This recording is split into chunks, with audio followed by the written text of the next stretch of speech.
ایک سوال یہ کیا جا رہا ہے کہ آج کل جو انٹرنیٹ وغیرہ کے ذریعے یہ خبر پھیل رہی ہے کہ امام مہدی آ رہے ہیں اور عیسیٰ علیہ السلام کا نزول ہونے والا ہے، دجال آنے والا ہے، تو اس کی تیاری ہو رہی ہے، تو یہ کہاں تک صحیح ہے؟ مہدی کا آنا، عیسیٰ علیہ السلام کا اترنا اور دجال کا ظاہر ہونا، یہ سب بالکل ہمارے اپنے بنیادی عقیدوں میں داخل ہے۔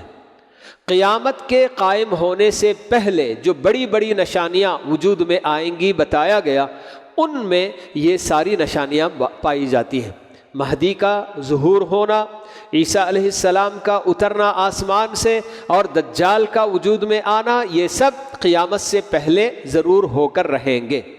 لیکن لوگ جو اس طرح کی خبریں پھیلاتے ہیں کہ اب وہ زمانہ ہے کہ اس میں یہ سب ہونے والا ہے، تو یہ سب غیب کی باتیں ہیں۔ اللہ کے علاوہ کسی کو نہیں معلوم کہ مہدی کب آئیں گے، عیسیٰ علیہ السلام کا نزول کب ہوگا، دجال کب ظاہر ہوگا، یہ سب اللہ تعالیٰ ہی بہتر جانتے ہیں۔ تو اس لیے اس طرح کی خبروں پر کوئی توجہ دینے کی ضرورت نہیں ہے۔